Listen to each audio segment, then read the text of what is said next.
આજે અમે બનાવીશું મા દીકરાની રસોઈ ચેનલમાં બહુ સરસ ટેસ્ટી ગુજરાતી કાઠિયાવાડી શાક બનાવીશું.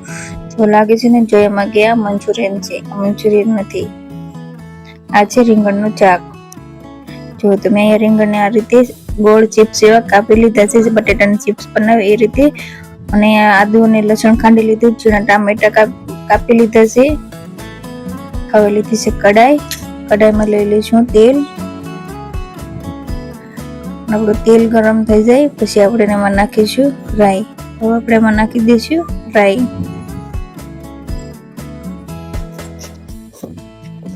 રાઈ ફૂટી જાય પછી આપણે નાખી દઈશું જીરું.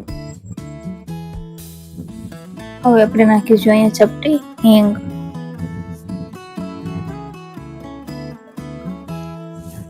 હવે નાખીશું મીઠા લીમડાના પાન.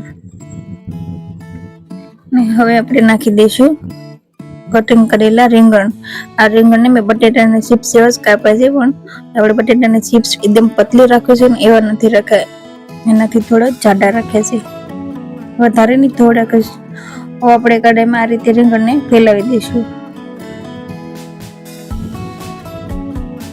જો આ રીતે આપણે આખી કડાઈમાં એક એક રીંગણને ફેલાવી દઈશું, જેથી આપણે રીંગણ છે ને એ તેલમાં શેકાતા થઈ જાય છે.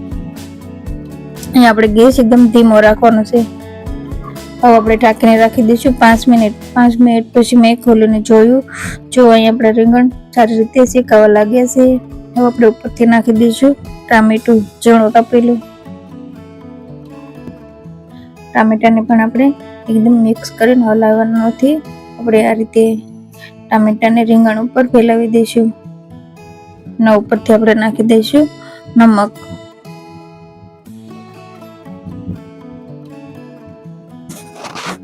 નમક નાખીને આપણે હલાવવાનું નથી, ધ્યાન રાખજો. અહીંયા પણ આપણે જે થોડું 2 થી 3 મિનિટ જેટલી થોડીક વાર ઢાંકીને રાખી દેવાનું છે. અહીંયા 2 થી 3 મિનિટ જેટલું ઢાંકી દીધું છે. હવે આપણે રીંગણને હલાવી લઈશું. જે આપણે નીચેના રીંગણ શેકાઈ ગયા છે તો આપણે આ રીતે ઉપર નીચે કરી લઈશું, હલાવી લઈશું. અને પાછા આપણે થોડી વાર ઢાંકીને રાખી દેવાનું છે, જેથી આપણે પાણી નથી નાખવાનું શાકમાં, તો આપણા રીંગણ છે ને ધીમા ગેસ ઉપર ચારા એવા બફાઈ જાય. પણ આપણા રીંગણનું શાક છે ને એ રીંગણ થોડાક કાચા જેવા રહેશે ને તો ખાવામાં શાક સારું નહીં લાગે. અને હવે આપણે ફરીથી આ રીતે હલાવતા રહીશું. ગેસ ધીમો જ રાખવાનો છે, ધ્યાન રાખજો. ખાસ ગેસ નથી રાખવાનો. આ રીંગણમાં આપણે પાણી નથી નાખવાનું. એટલે હવે આપણે નાખી દઈશું અહીંયા ખાંડેલા આદુ અને લસણ. એને પણ આપણે સારી રીતે મિક્સ કરી દેવાના છે. આદુ અને લસણ આપણે મિક્સ કરી દીધા છે સારી રીતે. હવે આપણે એમાં કરી લઈશું રેગ્યુલર જે મસાલો વાપરવો છે એ જ. તો અમે લીધી છે હળદર. હળદર અહીંયા ઓછી રાખવાની છે, અડધી ચમચીમાંથી ઓછી. અહીંયા મેં ધાણા જીરું લીધું છે અડધી ચમચી લીધું છે લાલ તીખું મરચું. આમાં આપણે કોઈ ગરમ મસાલો કે કંઈ નથી નાખવાનું, કસૂરી મેથી, બસ એકદમ રોજનો મસાલો જે હોય સિમ્પલ એમાં જ બનાવવાનું છે. આ રીતે કોરું રીંગણનું શાક બહુ સરસ લાગે છે. તમે પણ ઓછા મસાલામાં એકવાર બનાવજો. તો આપણું શાક બનીને તૈયાર છે. ચાલો લઈ લો ડિશમાં કરી લઈશું સર્વ. જો તમને મારી આ રેસીપી પસંદ આવી હોય સિમ્પલ રીંગણનું શાક, તો મારી ચેનલને સબસ્ક્રાઇબ કરી દેજો. જો આપણે આ શાક પાણી વગરનું એકદમ મસ્ત સરસ કોરું એવું બનીને તૈયાર કર્યું છે.